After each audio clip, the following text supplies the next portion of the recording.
जी अस्सलाम वालेकुम। कैफ 8 लेक्चर के अगले से का आगाज़ करते हैं। 98 पार्ट बी। इसमें हम इंटरनल कंट्रोल के कंसेप्ट डिस्कस करेंगे। कल के लेक्चर में हमने सेल सिस्टम कंप्लीट किया था। कंप्लीट नहीं, बेसिकली उसमें सिर्फ कंट्रोल ऑब्जेक्टिव्स और कंट्रोल एक्टिविटीज़ को कवर किया था, टेस्ट ऑफ कंट्रोल को नहीं किया था। आज हम कल सेल सिस्टम कवर किया था, आज परचेज सिस्टम को हम डिस्कस करेंगे। लेकिन परचेज सिस्टम की तरफ जाने से पहले जो प्रैक्टिस क्वेश्चन है उनको हम डिस्कस करेंगे। तो इससे पहले, प्रैक्टिस क्वेश्चन से पहले, अगर आपका कोई क्वेश्चन हो तो पूछ लीजिए। कंसेप्ट के लिहाज से आपने रीड किया, कंट्रोल ऑब्जेक्टिव को रीड किया और कंट्रोल एक्टिविटीज़ को भी रीड किया। अच्छा, कितने स्टूडेंट ऐसे हैं जिन्हें वो जो कंट्रोल एक्टिविटीज़ में बोल्ड वाले वर्ड थे वो याद हो गए? याद कर लें, शाबाश, बेहतरीन। अगर आपने याद कर लिए हैं, बेहतरीन। इसी तरीके से रोज़ का रोज़ याद करते जाएं, इंशाल्लाह कोई प्रॉब्लम नहीं होगी। बस इसमें जो बड़ी प्रॉब्लम होती है, जो एग्जामिनर आइडेंटिफाई करता है, दो चीज़ें। पहली, जो इस टॉपिक में स्टूडेंट गलती करते हैं, वो कहता है जब मैं बच्चों से कंट्रोल एक्टिविटीज़ पूछता हूँ ना, किसी एक डिपार्टमेंट की, पूरा तो क्वेश्चन नहीं पूछेगा तो बहुत ज़्यादा मार्क्स हो जाएंगे, वो आई कैप किसी एक डिपार्टमेंट की नॉर्मली पूछते, तो किसी दूसरे डिपार्टमेंट की कंट्रोल एक्टिविटीज़ को मिक्स कर देते हैं। तो ये आपने ध्यान रखना है कि मिक्सिंग ना हो। यही वजह है कि आपको पहले कंट्रोल ऑब्जेक्टिव पढ़ाया जाता है हर डिपार्टमेंट का, फिर कंट्रोल एक्टिविटी। कंट्रोल ऑब्जेक्टिव से आपको अंदाज़ा हो जाता है कि इस डिपार्टमेंट में काम क्या हो रहे हैं, उसके लिहाज से ही कंट्रोल। अगर आप देखेंगे ना, कंट्रोल ऑब्जेक्टिव, कंट्रोल एक्टिविटीज़, वो लॉजिकल कनेक्शन है दोनों का। अगर आपको किसी भी डिपार्टमेंट का कंट्रोल ऑब्जेक्टिव यानी मकसद क्या है उस डिपार्टमेंट का वो पता होगा ना, तो उसके अंदर जो कंट्रोल एक्टिविटीज़ हैं वो भी आपको लिंक हो जाएगी कि इसमें ये चीज़ थी। मतलब है, जो डिपार्टमेंट इनवाइस को रिलेट नहीं कर रहा, डील नहीं कर रहा, इनवाइसिंग से रिलेटेड कंट्रोल्स कोई है ही नहीं उसका रेलिवेंट। ठीक है, तो पहला बड़ा एरर इस चैप्टर के क्वेश्चंस में स्टूडेंट क्या करते हैं, मिक्स कर देते हैं, किसी और सिस्टम या किसी और डिपार्टमेंट के कंट्रोल्स को मिक्स कर देते हैं दूसरे के साथ। आपने ये काम नहीं करना। क्लियर? दूसरी बड़ी गलती करते हैं कि सिर्फ हेडिंग ही लिख देते हैं, ये तो जनरल हेडिंग लिख देते हैं, एक्सप्लेन पूरा सेंटेंस फॉर्म में नहीं लिखते। जबकि आईकैब क्या कहता है, मुझे एग्जाम में याद करने, हेडिंग्स याद करने के लिए होती हैं, जब आपने एग्जाम में लिखना है ना तो कंप्लीट सेंटेंस फॉर्म में करना है। ठीक है, ये दो बड़ी। एक और तीसरी गलती है, वो मैं आपको इसके एंड में बताऊंगा। इस लेक्चर के एंड एग्जाम टिप हमने सामने लिखी हुई है, वो मैं आपको बताऊंगा। पहले चलते हैं, अब क्वेश्चन की तरफ चलें। आप क्या कोई क्वेश्चन है तो पूछ लें। नहीं, चलिए सबसे पहले क्वेश्चन 1, डिस्क्राइब सम। ये पुराना क्वेश्चन है लेकिन हम डिस्कस नहीं कर सके थे, इसलिए अभी डिस्कस कर रहा हूँ। Describe the some inherent limitations of internal controls. Inherent limitation of audit नहीं, इंटरनल कंट्रोल बता देंगे। इजी, कोई एक दो बता दीजिए ताकि मुझे पता चले सही जगह पे पहुंच गए। मैनेजमेंट ओवरराइड ऑफ कंट्रोल,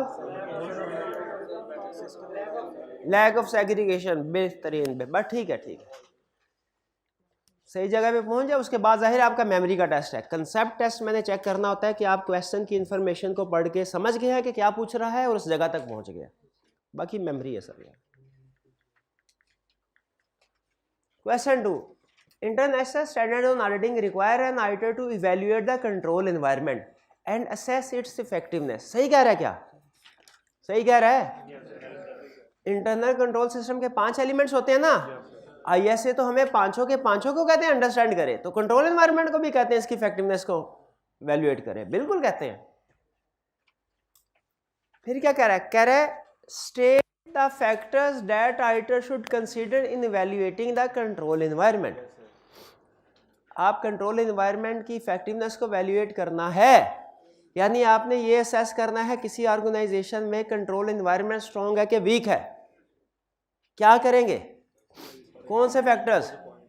वो जो पॉइंट्स थे, कोई एक आधा पॉइंट बता दिए। हाँ जी, कॉम्पिटेंस एंड इंटेग्रिटी को फोकस करना चाहिए, प्रमोट करना चाहिए। मैनेजमेंट टुवर्ड्स कॉम्पिटेंस, ठीक है। डायरेक्टर्स की एक्टिव इन्वॉल्वमेंट होनी चाहिए, ऑडिट कमेटी की एक्टिव इन्वॉल्वमेंट होनी चाहिए, ठीक है। नो टॉलरेंस ओवर पेटी थेफ्ट, बिल्कुल ठीक। अच्छा, एक चीज ध्यान में रखिए, इंटरनल कंट्रोल सिस्टम के एलिमेंट में 5 एलिमेंट्स है।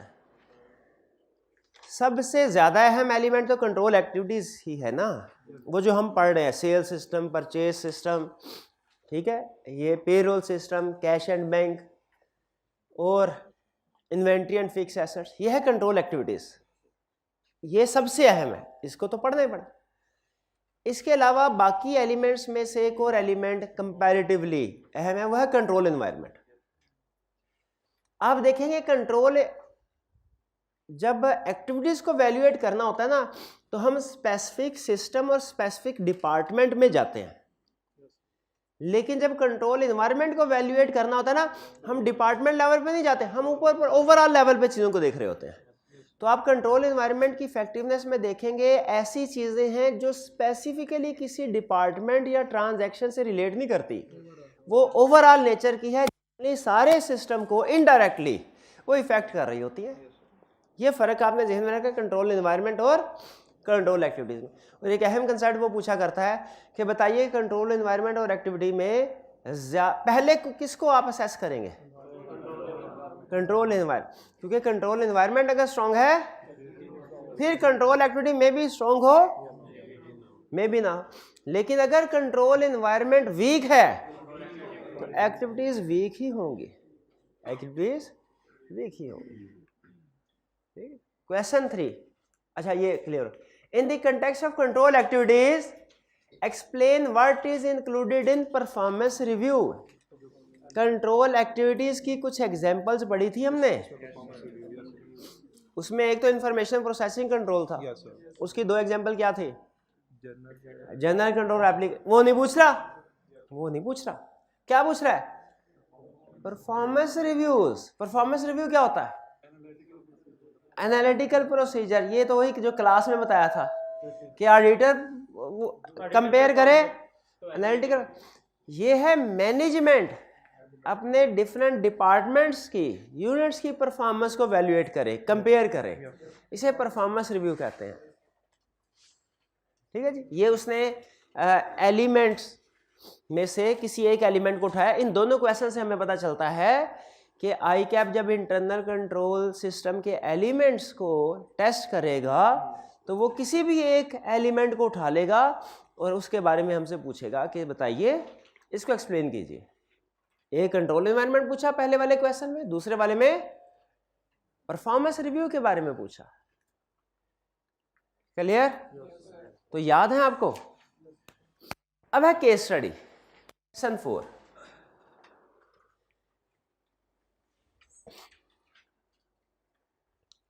कह रहा है identify from the circumstances particular to Bansal limited, यानी ऊपर कह रहा है जो मैंने केस स्टडी आपको दिया इन्फॉर्मेशन, इसमें से आइडेंटिफाई करना है। जो आपने याद की होगी पूरी की पूरी लिस्ट वो नहीं छापनी, सिर्फ जो इसमें इंफॉर्मेशन दी है उसमें से आइडेंटिफाई करें। The factor which indicate the strength of control environment, वो फैक्टर्स जो इंडिकेट करता है कि कंट्रोल एनवायरनमेंट स्ट्रांग है। Make a preliminary assessment of control risk in Bansal limited, अपनी प्रिलिमिनरी असेसमेंट करें कि आपके ख्याल में कंट्रोल रिस्क हाई है कि लो है, और फिर describe with reasons how it will effect your audit approach, और विद रीजंस बताएं कि कैसे ऑडिट अप्रोच को इफेक्ट करता है। ये तो बहुत आसान है, हम अभी बता सकते हैं कि अगर कंट्रोल रिस्क कम हुआ हम टेस्ट ऑफ कंट्रोल परफॉर्म करेंगे और सब्सटेंटिव प्रोसीजर्स कम, और अगर कंट्रोल रिस्क ज़्यादा हुआ टेस्ट ऑफ कंट्रोल परफॉर्म नहीं करेंगे, सब्सटेंटिव प्रोसीजर ज़्यादा। असल काम है इवेल्युएट करना इस इंफॉर्मेशन की बेस पे कि कंट्रोल एनवायरनमेंट स्ट्रांग है या नहीं है। सबसे अहम चीज़ कंट्रोल एनवायरनमेंट लफ्ज़ है, कंट्रोल एक्टिविटी नहीं है। अगर ये कंट्रोल एक्टिविटी का क्वेश्चन होता ना तो सेल सिस्टम की बात कर रहा होता, परचेज सिस्टम की बात कर रहा होता। ये उसने केस स्टडी बनाई है किस एलिमेंट पे? कंट्रोल एनवायरनमेंट पे। सबसे पहले कंट्रोल एनवायरनमेंट वैल्यूएट करते हैं ना। चलिए अब आपने बताना है आपको जो जो इस ऑर्गेनाइजेशन में अच्छी बातें लग रही होंगी कंट्रोल पॉइंट ऑफ व्यू से, उनको आपने हाईलाइट करना। We are planning an audit of Bunsen Limited, a distributor of laboratory equipment, and have ascertained the following information from your previous year's audit working papers. यहाँ तक कोई client के बारे में इंफॉर्मेशन बता रहा है? नहीं, तो बस स्टार्ट कर रहा है। Counting records are computerized and all users of the system are required to log on using identification code and individual password which control their level of access to the system. Good system है। पहला point computerised है, दूसरा हर एक को access rights दिए गए हैं और पासवर्ड। ये दो तीन चीज़ें उसने हमें एक ही लाइन में बता दें।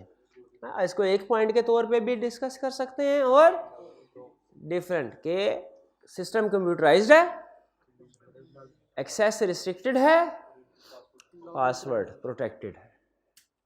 An accounting and control manual is maintained. Manual क्या होता है बोला? Accounting and control manual.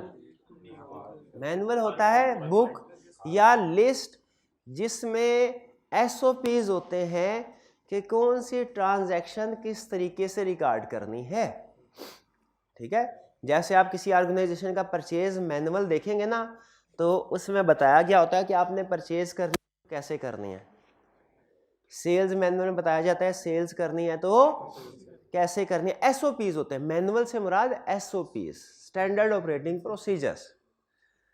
कहता है counting and control maintained and updated on regular basis and any breaches of procedure, यानी उसकी अगर कोई वायलेशन करता है are subject to disciplinary action.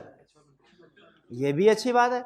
एक तो उन्होंने मेंटेन किया, फिर दूसरा एम्प्लॉइज अपडेट कर रहे हैं, और फिर जो वायलेशंस हो उन पे एक्शन लिया जाता है। इसका मतलब है माफ नहीं करते, माफ नहीं करते। तो ये माफ करना तो अच्छी बात है, लेकिन ऑडिट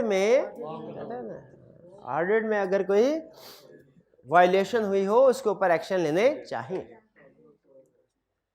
प्रीवियस एक्सपीरियंस है revealed any evidence of management override of controls, मतलब कोई मैनेजमेंट ओवरराइड ऑफ कंट्रोल्स सामने नहीं है, मैनेजमेंट खुद भी कंट्रोल्स को बे कर रही है। एंड द डायरेक्टर है always implemented recommendation in your management letter, और ऑडिटर की तरफ से जो रिकमेंडेशन जाती हैं मैनेजमेंट उनको भी अमल करती है। सपोर्टिव है मैनेजमेंट, ओवरराइड भी नहीं कर रहे, सपोर्टिव भी है। तो इससे ओवरऑल असेसमेंट आपकी क्या है? कंट्रोल एनवायरनमेंट स्ट्रॉन्ग है। जरा क्विक रिवीजन करते हैं। अब आपने पढ़ लिया, अब देखे बगैर मुझे बताइए इस कंपनी में आपको कौन कौन सी बातें अच्छी लगी। प्यारे भाई कॉर्नर वाले, यार ऐसे ना करो, अभी देख रहे थे मेरी तरफ, अब आपने नजरें फेर लिए, ऐसे ना दिया करें। बताया मेरा भाई, क्या क्या इसमें कोई अच्छी बात लगी आपको? क्या अच्छी बात लगी बताइए। अच्छा, इसमें आप 2 या 3 फैक्टर्स को एक लाइन में भी लिख सकते हैं, उनको लहदा इससे फर्क नहीं पड़ता। बाज का स्टूडेंट ये समझ रहे होते हैं कि अगर 2 या 3 फैक्टर्स को एक लाइन में लिख लिया वो एक फैक्टर बन जाता है। नहीं, वो मार्किंग के पॉइंट ऑफ व्यू से स्टिल 2 या 3 फैक्टर्स ही रहते हैं। आप चलिए बताइए क्या अच्छी बात लगी? कंप्यूटराइज सिस्टम मेंटेन करें, शाबाश। और पासवर्ड प्रोटेक्टेड है सारे रिसोर्सेज इनके, गुड। एक और बता दें,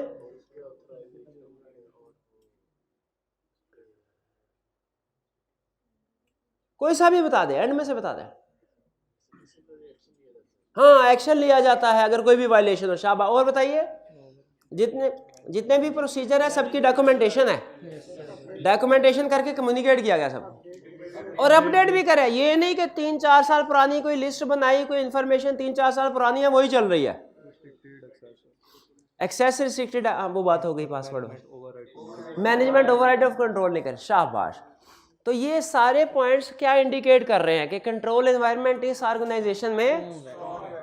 तो आपकी असेसमेंट क्या हुई फिर?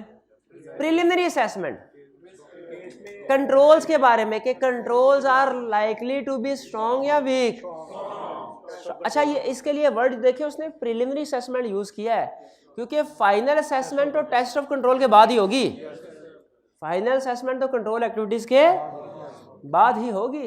ये बिल्कुल ऐसी है, सिर्फ एग्जांपल देने के लिए समझा रहा हूँ कि वो ये कहता है कि किसी मुल्क का या किसी ख़ानदान का जो सरबराह है वो अगर अच्छा हो, ठीक है, अच्छी आदत का, तो हो सकता है अवाम अच्छी हो सकता है बुरी हो, लेकिन अगर सरबराह बुरा है अवाम भी वारगी होगी उसकी। क्योंकि आपको बताया था मैनेजमेंट की थ्योरी में क्या कहता है कि जो जूनियर्स होते हैं वो फॉलो करते हैं अपने लीडर्स को, सीनियर्स को।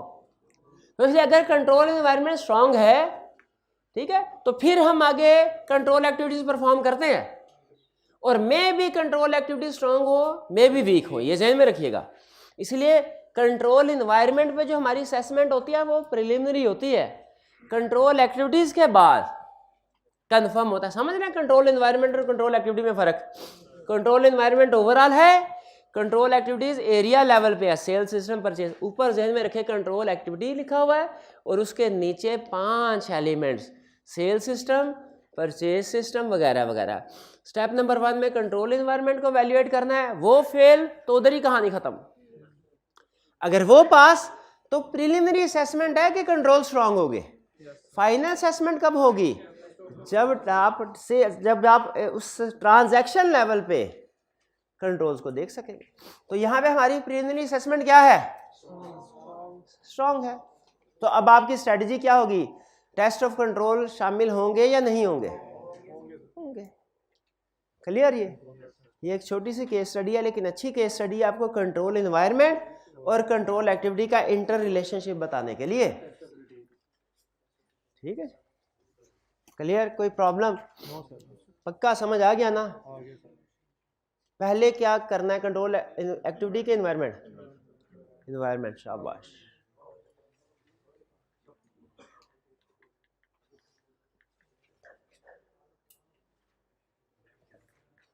ये क्वेश्चन स्टेट 4 ऑब्जेक्ट, अच्छा आप जरा गौर से सुनिएगा।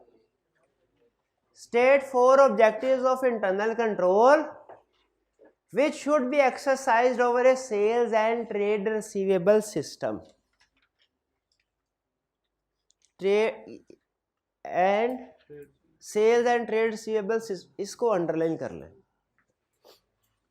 और 4 ऑब्जेक्टिव्स को अंडरलाइन कर लें। 4 का मतलब 4 लिखने, 3 नहीं लिखने। टाइम हो तो 5 लिख देना, मर्जी। 4 कम से कम लाजमी। 4 का मतलब ये। ऑब्जेक्टिव्स का मतलब क्या है कि किसी भी सिस्टम में 3 कॉलम है। ये पहले वाला कॉलम है। अगर इसमें आपने कंट्रोल एक्टिविटीज और टेस्ट ऑफ कंट्रोल लिख दिया ना, फिर आप फारिग। ठीक है, ये आपको बताया था, जो बाद में बताऊंगा। ये तीसरी बड़ी गलती है। पहली गलती क्या बताई? एक गलती ये बताई मैंने आपको कि बच्चे याद करते हैं सिर्फ हेडिंग, और आई कैप कहता है जब मैं पूछता हूं तो फिर भी सिर्फ वो हेडिंग ही लिख देते हैं, सेंटेंस फॉर्म में नहीं लिखते। मैं आधे नंबर देता हूं, आधे काट देता हूं। पहली गलती ये। इस पूरे चैप्टर में टॉप 3 मिस्टेक्स क्या? पहले सिर्फ हेडिंग लिखते हैं, सेंटेंस नहीं लिखते। दूसरा वो कहता है मिसक्लासिफिकेशन 2 तरह की।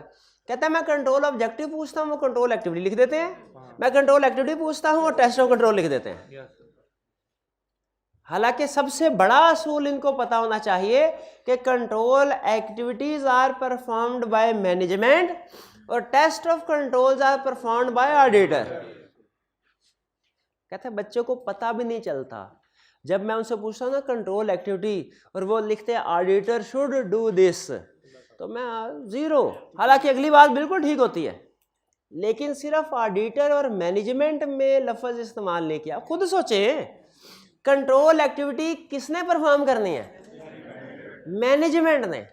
वहां पे आप लिखते हैं ऑडिटर शुड डू दिस, तो कंसेप्ट तो उलट गया। और टेस्ट ऑफ कंट्रोल किसने करने हैं?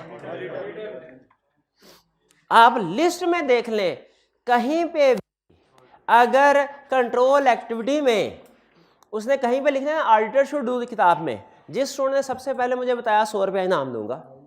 कोई एक एग्जांपल ऐसी जिसमें कंट्रोल एक्टिविटीज के अंदर मैंने लफ्ज लिखा हो कि ऑडिटर शुड डू दिस। और कोई एक एग्जांपल ऐसी बता दे जिसमें टेस्ट ऑफ कंट्रोल में मैंने लिखा हो कि मैनेजमेंट शुड डू दिस। 100 रुपया इनाम दूंगा उस स्टूडेंट को जो सबसे पहले आइडेंटिफाई करेगा। ना यही बताना चाह रहा। पहली गलती, सबसे बड़ी गलती क्या है? हेडिंग्स लिखते हैं, हालांकि याद करने वाला मटेरियल और होता है, एग्जाम में लिखने वाला मटेरियल और बताया है। दूसरी बड़ी गलती क्या करते हैं? मिस क्लासिफिकेशन दो तरह की। एक मिस क्लासिफिकेशन ऐसे दाएं बाएं की, और एक मिस क्लासिफिकेशन ऊपर नीचे की। दाएं बाएं की क्लास, हाँ ये ऑब्जेक्टिव का कंट्रोल एक्टिविटी फर्क नहीं रखा। और ऊपर नीचे की क्या पूछा, किसी और डिपार्टमेंट का है बता, किसी और। ये दो चीजें आपने जहन में रखनी है, हेडिंग और क्लासिफिकेशन। ये इंशाल्लाह ये चैप्टर, ये ट्रिकी नहीं समझा जाता है, ये है नहीं। अगर केस स्टडी आ जाए ना इसकी, वो तो बहुत ही आसान है। ये पूरे ऑडिट में वाहिद मेरे ख्याल में चैप्टर है जिसकी केस स्टडी इसके रटे वाले क्वेश्चन से ज़्यादा आसान है। इस चैप्टर की केस स्टडी रटे वाले क्वेश्चन से ज़्यादा, क्योंकि केस स्टडी में देखें हमने कंट्रोल वीकनेस ढूंढनी होती है। कंट्रोल वीकनेस क्या है? कंट्रोल का ना होना या सही परफॉर्म ना होना। क्वेश्चन में कहीं ना कहीं इंफॉर्मेशन मिल ही जाती है, उसे बताना पड़ जाए तो कंट्रोल परफॉर्म नहीं हो रहा या सही परफॉर्म नहीं, तो हमें फौरन पता चल जाता है यही वीकनेस है। यही वीकनेस है पूरे ऑडिट में। ये वाहिद चैप्टर है मेरे ख्याल में, और जाहिर है जो मेरी जजमेंट है वो स्टूडेंट के साथ एक्सपीरियंस इंटरेक्शन की बेस पे, जिसकी केस स्टडी आसान है, इसके रिप्रोडक्शन के क्वेश्चन है। ये भी सॉल्व करते हैं, आपको खुद ही पता चल जाता है। करेंगे स्टार्ट? अच्छा सॉरी, यहाँ पे पहले 5 पे थे। 4 क्लियर। ऑब्जेक्टिव, ऑब्जेक्टिव लिखने मतलब अगर आपने इसकी कंट्रोल एक्टिविटी लिखी 0, टेस्ट ऑफ कंट्रोल लिखे, सिर्फ कंट्रोल ऑब्जेक्टिव लिखने। अच्छा, कंट्रोल ऑब्जेक्टिव और एक्टिविटी में मिलते जुलते पॉइंट्स होते हैं, लेकिन फ़र्क सिर्फ यह है कि कंट्रोल ऑब्जेक्टिव जनरलाइज्ड लैंग्वेज में है और कंट्रोल एक्टिविटी स्पेसिफिक है। इसमें डॉक्यूमेंट्स वगैरह का जिक्र होता है अक्सर। हार्ड एंड फास्ट रूल नहीं है, लेकिन ये एक वेक्टर ज़हन बता रहा हूँ। और कंट्रोल ऑब्जेक्टिव हम किस लिए पहले पढ़ते हैं? ताकि हमें पता चल जाए इस डिपार्टमेंट का जो उसका काम है उस लिहाज से ही कंट्रोल करने हैं ना, उस लिहाज से ही कंट्रोल बिल्ड होंगे। किसी का ऑब्जेक्टिव है सीए करना, उसकी कंट्रोल एक्टिविटीज कुछ और होंगी। किसी का ऑब्जेक्टिव बीए करना है, उसकी कंट्रोल एक्टिविटी और होंगी। सिंपल। तो क्वेश्चन 6 स्टार्ट करें जी। ये आपकी जिंदगी की पहली केस स्टडी है कंट्रोल्स की, और इसको करने के बाद आपने मुझे पूरी ईमानदारी से बताना है कि ये आसान है, ये रटे वाले क्वेश्चन से आसान है या मुश्किल है। स्टार्ट करें जी। सबसे पहले तो केस स्टडी देखते ही पता चल गया, बड़ा सा सवाल है, केस स्टडी होगी। Requirement in respect of internal control of pair international company, identify and explain 5 deficiencies. 5 deficiencies बतानी है, ठीक है। अच्छा, अब इसमें फर्क सुन ले आई कैप के क्वेश्चन और एससीसी के क्वेश्चन। आई कैप का क्वेश्चन भी इसी तरह होगा, तकरीबन इसी तरह होगा, बल्कि एग्जैक्ट समझे इसी तरह होगा। फर्क सिर्फ ये है, एसीसीए वाला जब 5 डेफिशिएंसी पूछता है ना, तो क्वेश्चन में 6 या 7 होती हैं, वो मार्जिन देता है बच्चे को। जबकि आई कैप जब पूछेगा ना 5, तो होंगी 4, कभी कभी 5 भी दे 4। एक हिडन होती है, वो चैलेंजिंग होती है, वो दूसरी दफा जब तक केस स्टडी ना पड़े वो नॉर्मली समझ में नहीं आती, ठीक है। तो ये फर्क, कभी कभी 5 की 5 भी आ जाते हैं, लेकिन कभी कभी एक चैलेंजिंग, आपको बताया था ना, जैसे वो कहता है कि स्टॉक काउंट सारा हो गया, हमने एक्टिविटी बता दी, एंड पे उसने क्या कहा? ऑब्सोलीट आइडेंटिफाई नहीं किया। हमने कहा तूने तो जिक्र ही नहीं किया था कि, उसने कहा इसीलिए तो वीकनेस है। अब एक क्वेश्चन में उसने क्या कहा?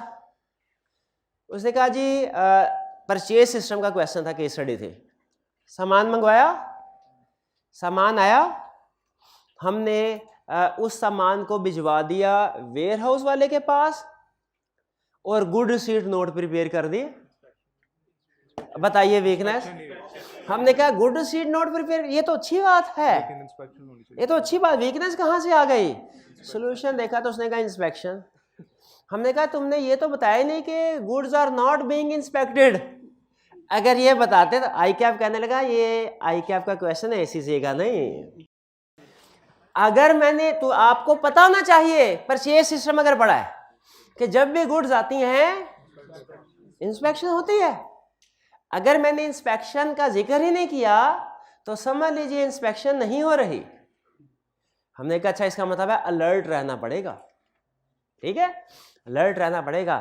5 में से 4 मिस्टेक्स तो जो वीकनेस डेफिशिएंसीज होंगी ये तो आपको सीधी सीधी पता चल जाएंगी, लेकिन एक के लिए आपको जरा ज्यादा गौर करना पड़ेगा या दूसरी दफा पढ़ना पड़ेगा। बहरहाल चल, तो उसने 5 डेफिशिएंसी पूछा, फिर इसके बाद कहा recommend a control to address each of this deficiency. जाहिर है जो डेफिशिएंसी है उसको कंट्रोल भी तो करना है, उसको कंट्रोल भी तो करना है। कह रहा है इसके लिए बताओ क्या करना चाहिए। तो इसका तो बहुत ही आसान होता है। क्या? जो डेफिशिएंसी है हम कहेंगे ये नहीं होना चाहिए, जो हो रहा है अगर कुछ गलत हो रहा है तो हम कहेंगे नहीं, और अगर कोई सही नहीं हो रहा, अगर वो क्वेश्चन में कहे सेल्स ऑर्डर टीम ही क्रेडिट अप्रूवल कर रही है हालांकि इंडिपेंडेंट बंदे को करना चाहिए, हम कहेंगे सेल्स ऑर्डर टीम को क्रेडिट अप्रूवल नहीं करनी चाहिए। अगर हम कहें सेल्स ऑर्डर टीम ही रेट और डिस्काउंट एग्री कर रही है, हमें नहीं करना चाहिए। और अगर कहे रिकंसिलिएशन नहीं बन रही, ये वीकनेस है, रिकमेंडेशन क्या होगी? रिकंसिलिएशन बननी चाहिए। फिजिकल स्टॉक काउंट के दौरान में डैमेज आइटम्स को अलहदा नहीं किया जा रहा, वीकनेस है, तो रिकमेंडेशन होना चाहिए। ये तो सबसे आसान है, रिकमेंडेशन तो सबसे आसान है, डेफिशिएंसी को उल्टा दे वही वीकनेस, अब वो रिकमेंडेशन हो जाएगी। स्टार्ट करें। अच्छा, describe test of control. Test of control अभी हमने नहीं किया, ठीक है, वो अभी आपको नहीं बताना, वो असल में स्किल है। हमारे पास 2 ऑप्शन होती हैं। पहली ऑप्शन कि या तो रटा लगा लें टेस्ट ऑफ कंट्रोल का, दूसरी ऑप्शन या स्किल डेवलप कर लें कि अगर कंट्रोल्स हमारे सामने आए तो टेस्ट ऑफ कंट्रोल कैसे बनाना है। मैं आपको दूसरी चीज़ की तरफ लेके जा रहा हूँ कि स्किल डेवलप करेंगे हम, और ये स्किल डेवलप आसानी से हो सकती है कि कंट्रोल्स हमारे सामने है, इसका टेस्ट ऑफ कंट्रोल कैसे परफॉर्म करना है। याद रखिएगा हमने टेस्ट ऑफ कंट्रोल का रटा नहीं लगाना, स्किल डेवलप करनी है कि अगर कंट्रोल सामने है तो टेस्ट ऑफ कंट्रोल। आप सिर्फ कंट्रोल्स भी याद कर लेना हर सिस्टम में, बहुत है, बहुत है। जो आप कह रहे हैं कि तकरीबन 75% स्टूडेंट ने सेल्स सिस्टम की कंट्रोल एक्टिविटीज के की पॉइंट्स याद कर लिए, ऐसा है? मेरी एक्सपेक्टेशन से भी ज्यादा अच्छी परफॉर्मेंस दिखाई है। अगर वाकई ऐसा है तो बेहतरीन। चलिए बहरहाल अब चलते हैं हम इन क्वेश्चन की तरफ। अटेंटिव हो जाए। आपकी जिंदगी की पहली केस स्टडी है इंटरनल कंट्रोल की। कह रहा है PR international company, PR is a manufacturer of electrical equipment. कोई वीकनेस सिस्टम है, क्लाइंट के बारे में इंट्रोडक्शन दे रहा है। It has factories across the country and its customer base includes retailer as well as individuals. कोई problem? To home direct sales are made through their website. अच्छी बात है, तरक्की कर गए सर, आईटी सिस्टम वेबसाइट के जरिए करे जी, बिल्कुल करें, वेबसाइट के जरिए करे, व्हाट्सएप के जरिए करे, फेसबुक के जरिए से करे सेल्स, जैसे हो सकती है सेल्स करें। आगे क्या कह रहे हैं इसके बाद फिर, the companies year and is 30 सितंबर 2012। कोई problem? You are an audit supervisor of Apple and company and are currently reviewing documentation of peers internal control in preparation for interim audit।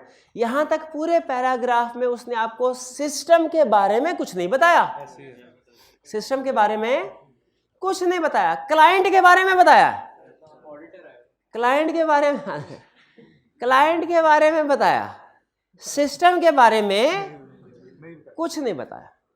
System के बारे में सुना, Peer's website allows individual to order goods directly and full payment is taken in advance। Website के जरिए directly order करते हैं, full payment advance. अच्छा, अगर ये रिस्क का क्वेश्चन होता ना, कंट्रोल वीकनेस का नहीं, ऑडिट रिस्क का क्वेश्चन होता ना तो मैं इसमें से ऑडिट रिस्क आइडेंटिफाई कर लेता। एडवांस में रिकॉर्ड हो तो सेल्स इनएप्रोप्रिएटली रिकॉर्ड होती है ना, लेकिन मैं ये ऑडिट रिस्क है आइडेंटिफाई नहीं करूंगा। क्यों नहीं करूंगा? उसने कहा है कंट्रोल्स रिस्क बताओ।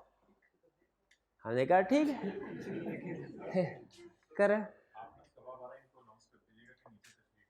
जी बिल्कुल। तो जैसे ही फ्री हो आपने नीचे तशरीफ ले बैठ, सर आपका इंतजार कर रहे हैं। करंटली टेकन इन, अच्छा करंटली द वेबसाइट, भाई यहाँ तक क्लियर, फुल पेमेंट। मैं ऑडिट रिस्क को आइडेंटिफाई करता अगर रिक्वायरमेंट होती है, लेकिन अब नहीं करूँगा। फिर कह रहे currently the website is not integrated into the inventory system and inventory levels are not checked at time when order are placed। Integration का मतलब क्या होता है? लिंक होना, मिला होना दो चीजों का। अब यहां पे हमें कौन सी वीकनेस सामने आई कि सेल्स ऑर्डर एक्सेप्ट कर लिया जाता है, इन्वेंट्री लेवल चेक। तो इसमें बताइए किन कीवर्ड्स को अंडरलाइन करेंगे? Inventory levels are not checked, ये अंडरलाइन करें। ये क्या हो गया आपकी वीकनेस, कंट्रोल वीकनेस। रिकमेंडेशन बताएं। Inventory website should be integrated with inventory and inventory level should be checked before accepting sales order. असल काम वीकनेस आइडेंटिफाई करने का। रिकमेंडेशन तो उसी को उल्टा दे। रिकमेंडेशन में कोई मुश्किल था? इन्वेंट्री। चलिए पहली वीकनेस आइडेंटिफाई कर ली आपने जिंदगी के। क्या ये हमने नोट्स में पढ़ी थी? मोर देन 90% जो वीकनेस वगैरह आएंगी आपने पढ़ी होंगी, नोट्स में लिखी होंगी। लेकिन अगर कभी कोई रह, जैसे रिस्क में होता था, कभी कोई रह जाए तो आपने अपनी जजमेंट की बेस पे उसको सॉल्व करना, फिर अपने नोट्स में ऐड अप कर लेना। आगे चलते हैं। Goods are dispatched via local couriers. Local courier रखे, कुछ लोगों के अपने ट्रांसपोर्टर्स होते हैं, कुछ कोरियर वगैरह के जरिए शिपमेंट करते हैं। हमें इसमें कोई इतराज नहीं है, कोरियर के जरिए, इसमें वीकनेस नहीं है। However, they do not always record customer signature as proof that customer has received the goods। Weakness है क्या? वीकनेस है कस्टमर की एक्नॉलेजमेंट रिसीव नहीं की जा रही। आपके पास बाद में प्रूफ नहीं होगा वेदर कस्टमर हैज रिसीव्ड और नॉट। डिस्प्यूट अराइज होगा तो फिर प्रॉब्लम होगी, डिस्प्यूट अराइज हो सकता है। क्या वीकनेस है? ये हमने पढ़ी थी उसमें सेशन। अच्छा बताइए वीकनेस क्या हुई? वीकनेस बताइए। Customer acknowledgement is not being received. Recommendation बताइए। Customer acknowledgement should be received, should be received. अच्छा बिल्कुल ठीक है, बेहतरीन है, बेहतरीन, शुड बी रिसीव्ड। आगे चलते। नेक्स्ट ओवर, अच्छा ये दो हो गई वीकनेस है। Over the past 12 months, there have been customer complaints about the delay between sales order and receipt of goods। कह रहे सर ऑर्डर कब का दिया हुआ है, गुड्स कब हमें रिसीव होती हैं? Peer has investigated these and found that in each case the sales order had been entered into sales system correctly, but not forwarded to the dispatch department for fulfilling। Weakness क्या हुई? Weakness क्या हुई इसमें?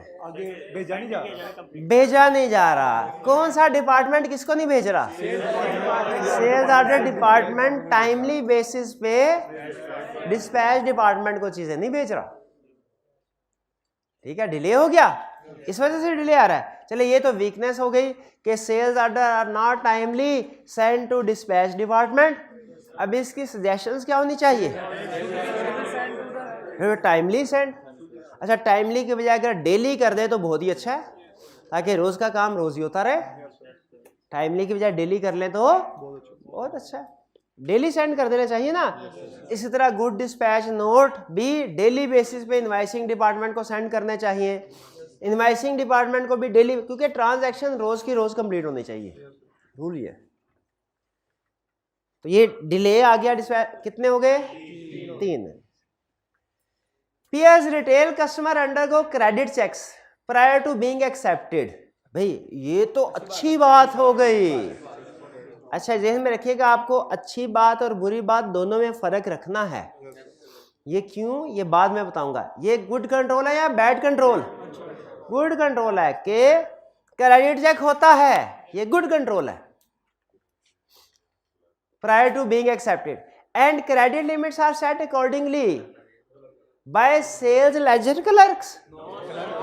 Sales ledger clerk, sales ledger वाला तो वो accounts department या sales department, इसका तो अलहदा से डिपार्टमेंट होना चाहिए क्रेडिट लिमिट का। क्रेडिट लिमिट याद रखें, सेल्स ऑर्डर की टीम को ही क्रेडिट लिमिट सेट नहीं करनी चाहिए। क्यों नहीं करनी चाहिए भला? क्योंकि वो हर एरे को क्रेडिट सेल करते रहेंगे। हाँ, ताकि उनकी सेल्स ज़्यादा हो, कमीशन मिल जाए उनको। सेल्स ऑर्डर वालों को सेल्स पे कमीशन मिलता है ना। बाहर बंदा जा रहा होगा, उसको कहेगा सर हमारी प्रोडक्ट्स ये देखिए, शैम्पू ज़रूरत तो पड़ती रहती है आपको। वो कहते हैं पैसे नहीं है। पैसे मांग कौन रहा है सर? क्रेडिट पे दे देते हैं आपको, क्रेडिट पे दे देते हैं और बगैर किसी वेरिफिकेशन के क्रेडिट लिमिट सेट कर दी जाएगी। क्रेडिट लिमिट सेट होना लेकिन किसी वेरिफिकेशन का ना होना, ये भी वीकनेस है। तो यहाँ पे एग्जिस्टिंग किसी एम्प्लॉय को ही क्रेडिट लिमिट भी सेट कर देनी चाहिए या अलग डिपार्टमेंट होना चाहिए? सेल्स ऑर्डर वाले को तो नहीं करनी चाहिए, नहीं करनी चाहिए। और यहाँ पे तो खास तौर पर लफ्ज क्लर्क है, क्लर्क लेवल के पर्सन को तो वैसे ही डिसीजन मेकिंग का काम नहीं देना चाहिए। हाँ, सेल्स लेजर क्लर्क, इसका ताल्लुक अकाउंट्स डिपार्टमेंट से भी हो सकता है। इवन अकाउंट्स डिपार्टमेंट वाले को भी क्रेडिट लिमिट सेट नहीं करनी चाहिए। क्यों? क्रेडिट लिमिट के लिए अलग डिपार्टमेंट होता है जो सेट करता है। अच्छा, अब टेक्निकल बात बताने लगा हूं। Credit limit is set by credit department but is checked by sales order department. ये बात समझ आई आपको?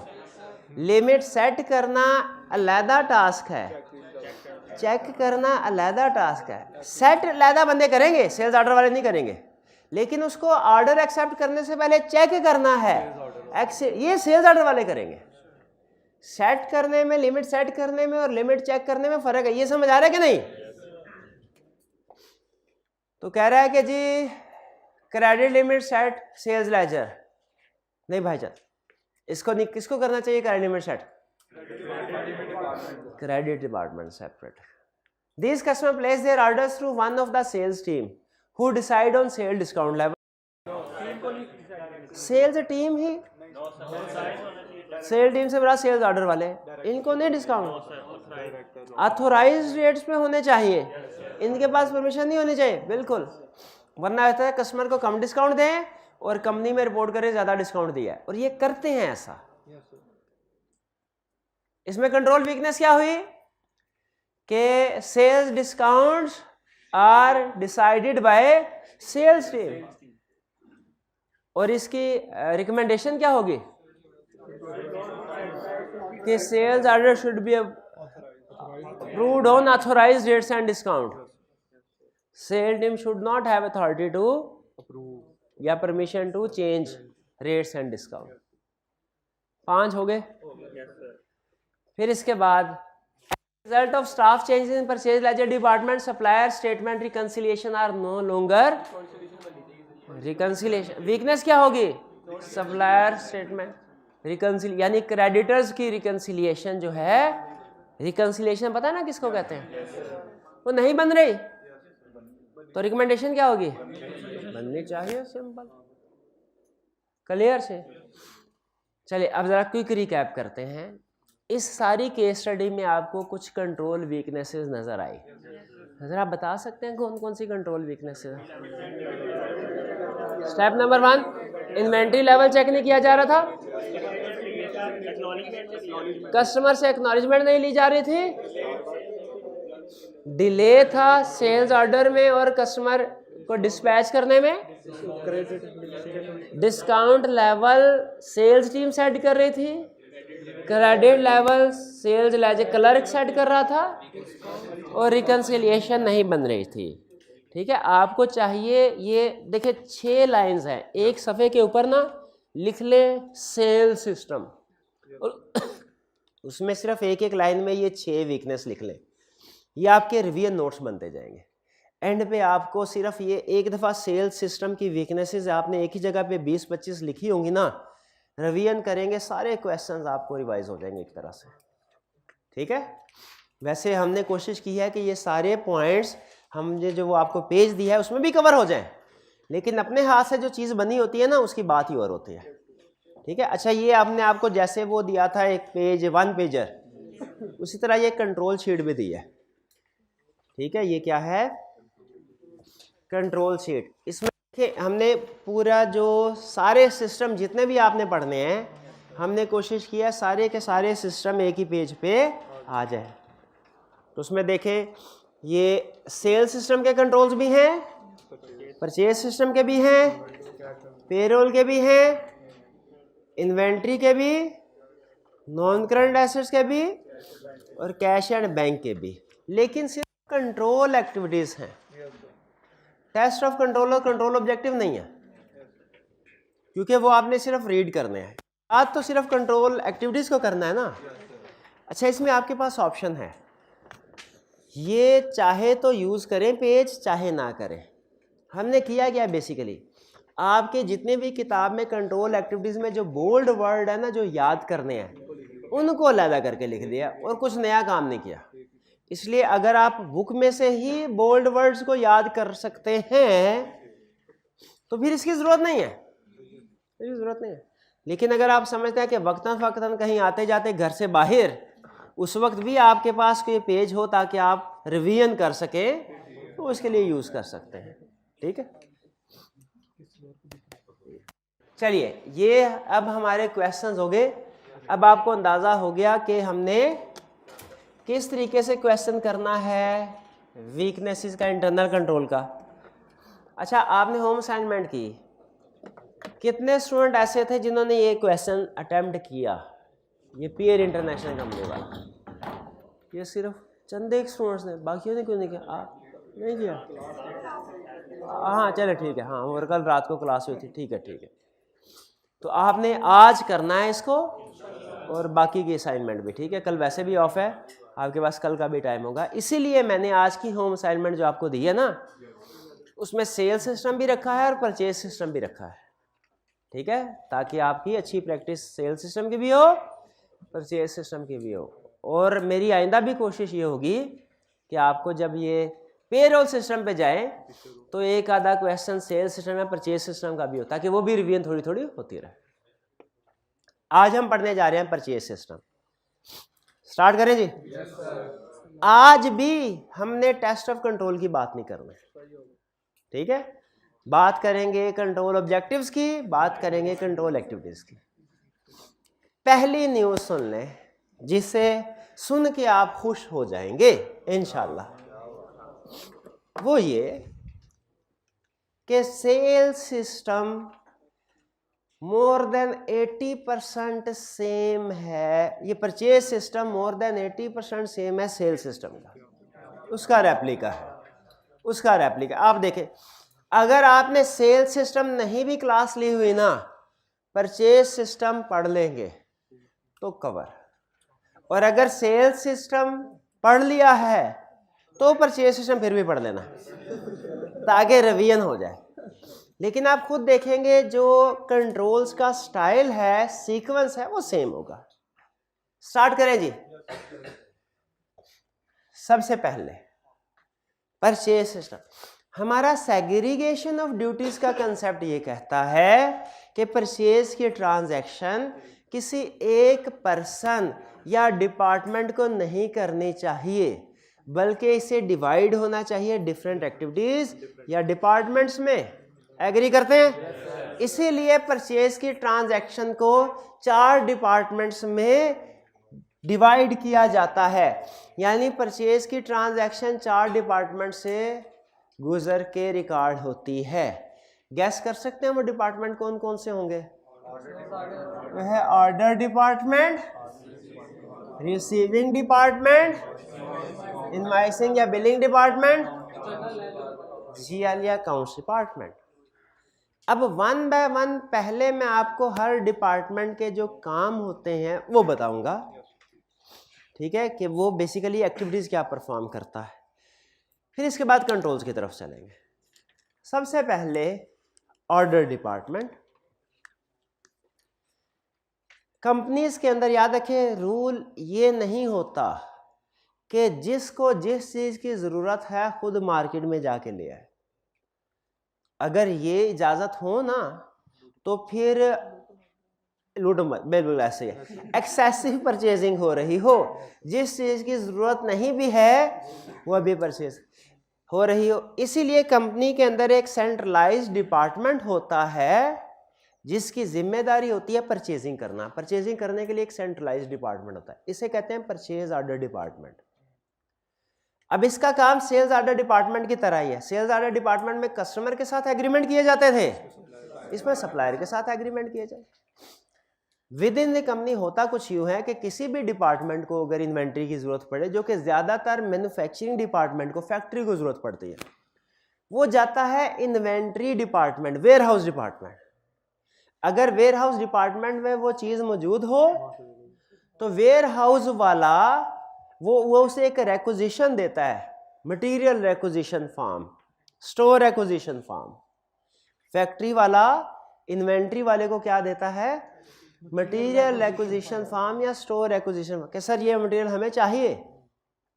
स्टोर वाला वो फॉर्म फिल करवा के अपने पास रखता है, सामान उसको दे देता है। जब तक तो स्टोर वाले के पास सामान है वो देता रहेगा। जैसे ही स्टोर वाले के पास जो उसने मिनिमम इन्वेंट्री लेवल मेंटेन किया होता है, या रीऑर्डर लेवल उसे शायद बोलते हैं, उस वहां तक लेवल पहुंचेगा, कम होगा, उसे खरीदने की जरूरत है इन्वेंट्री। क्या वो खुद इन्वेंट्री खरीद सकता है? नहीं। वो सेंट्रलाइज्ड डिपार्टमेंट जो है परचेज ऑर्डर, उसे रेक्विजिशन भेजेगा। इसे कहते हैं परचेज रेक्विजिशन। मटेरियल रेक्विजिशन और परचेज रेक्विजिशन में थोड़ा सा फर्क है। अच्छा, जैसे ही ये purchase requisition purchase order department वाले के पास पहुंचेगी, इसका सिस्टम एक्टिवेट हो जाएगा। ये सबसे पहले देखेंगे कि जो सामान हमें चाहिए, ठीक है, हमारे पास कितने सप्लायर्स हैं। इन्होंने सप्लायर्स की एक लिस्ट मेंटेन की होती है जिसे कहते हैं प्री क्वालिफाइड सप्लायर्स। जैसे फर्ज कीजिए आपने अगर कोई चीज़ खरीदनी है, फॉर एग्जांपल आपने बाइक रिपेयर करवानी होती है, घर के करीब डिफरेंट शॉप्स हैं, लेकिन आपने अपने तजर्बे से या रिसर्च करके अंदाज़ा लगाया होगा कि ये शॉप वाला अच्छी रिपेयर करता है और बिला वजह बिल नहीं डालता, ऐसे तो आपकी कोशिश होगी कि उसी जगह से, उसी शॉप से बाइक रिपेयर करवाए। इसी तरह मार्केट में डिफरेंट सप्लाईज होते हैं। कंपनी ने रिसर्च करके ना मार्केट की प्री क्वालिफाइड सप्लायर्स की लिस्ट बनाई होती है कि मार्केट में वो कौन से सप्लायर्स हैं जो अच्छी रेपुटेशन है, जिनकी जो टाइम पे माल सप्लाई करते हैं उनका माल भी अच्छा होता है, ठीक है, उसे कहते हैं प्री क्वालिफाइड लिस्ट। और पहली चीज ये हमें रखनी है, ये प्री क्वालिफाइड लिस्ट मेंटेन होनी चाहिए। ऐसा तो नहीं है कि रैंडमली किसी को भी सिलेक्ट कर लेंगे। दूसरी चीज, प्री क्वालिफाइड लिस्ट अपडेटेड होनी चाहिए। एक केस स्टडी में उसने कहा 3 साल पहले लिस्ट बनाई है, हमने कहा अब तक पता नहीं क्या चेंज मार्केट में हो सकता है, नए सप्लायर आ गए हो। परचेज ऑर्डर डिपार्टमेंट में पहली चीज क्या नोट करनी है, प्री क्वालिफाइड लिस्ट होनी चाहिए। दूसरा, लिस्ट अपडेट होनी चाहिए। तीसरा, इस लिस्ट में हर बंदा अपनी मर्जी से ऐड ना कर रहा हो, सेलर सप्लायर, ये अप्रूव्ड होनी चाहिए। इसमें जो भी एंट्री हो या डिलीशन हो अप्रूव्ड होनी चाहिए। और फोर्थ और सबसे बड़ा कंट्रोल, जब कभी परचेज करने हैं, इन प्री क्वालिफाइड सप्लायर से कोटेशंस मंगवानी है और जिसकी कोटेशन सबसे कम होगी उसको ऑर्डर देना है। ये प्री क्वालिफाइड लिस्ट का रूल समझ आया? ये बहुत अहम रूल है, इसके बगैर आप गुड क्वालिटी इंश्योर नहीं कर सकते। तो परचेज ऑर्डर डिपार्टमेंट वाला लिस्ट निकालता है प्री क्वालिफाइड सप्लायर्स की, उनको एक लेटर लिखता है या अखबार में इश्तिहार दे देता है कि प्री क्वालिफाइड हजरात मतवज्जा हो, हमें ये सामान इस डेट को चाहिए, अपनी अपनी कोटेशंस इस नीचे दिए गए एड्रेस पे 25 तारीख तक भिजवा दें। कोटेशंस कॉल की जाती है। फिर उन सारी कोटेशन में से जिसकी बिड सबसे कम हो उसको ऑर्डर दे दिया जाता है। ऑर्डर में एग्रीमेंट होता है, एक तरफ ये साइन करते हैं, एक तरफ वो सप्लायर का रिप्रेजेंटेटिव साइन करता है, ऑर्डर तैयार।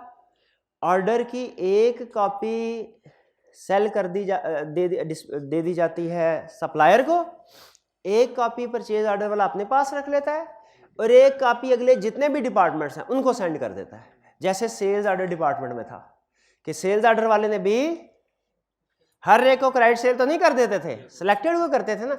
यहाँ पे सिलेक्शन का रूल और है परचेज में, वहाँ पे रूल कुछ और था। लेकिन जब सेल्स ऑर्डर हो गया, बन गया, उसके बाद सेल्स ऑर्डर की एक कॉपी अपने पास रख दी, एक कस्टमर को दे दी और एक एक कॉपी अगले डिपार्टमेंट को भिजवा दी। परचेज में भी ऐसा ही है, ऐसे ही है जी। अच्छा, अगर परचेज का सिस्टम समझ आया तो मुझे बताइए कि परचेज ऑर्डर डिपार्टमेंट का काम इनिशिएट कब होता है? जब इनके पास परचेज रिक्विजिशन आती है इन्वेंट्री वाले से। खत्म कब होता है? जब ये परचेज ऑर्डर साइन कर लेते हैं। सबसे अहम डॉक्यूमेंट इस डिपार्टमेंट में क्या बनती है? Purchase order. शाबाश भाई, ये समझ आ गया परचेज ऑर्डर। आगे चलते हैं। Receiving department. रिसीविंग डिपार्टमेंट का काम होता है परचेज ऑर्डर के मुताबिक जो चीजें वो रिसीव करना। इसके पास जब परचेज ऑर्डर आ जाता है तो ये तरतीब लगाता है कि कौन से वाले ऑर्डर ने कब आना है, रिसीविंग किस दिन होनी है। तरतीब लिहाज, जैसे डिस्पैच वाला तरतीब लगाता था ना, कौन सा ऑर्डर कब डिस्पैच करना है, ये तरतीब लगाता है कौन सा ऑर्डर कब रिसीव होना है, ताकि अपने स्टाफ को तैयार कर ले और गोदाम वाले को कह दे भाईजान आज सामान आना है, तैयार कर लो, जगह बना लो। जैसे ही सामान आता है ये गेट पे रोक लेता है सामान, गेट के करीब ही ये इंस्पेक्शन रूम समझ लें या इंस्पेक्शन प्लेस होती है, वहां पे पहले दो चीजों को चेक किया जाता है।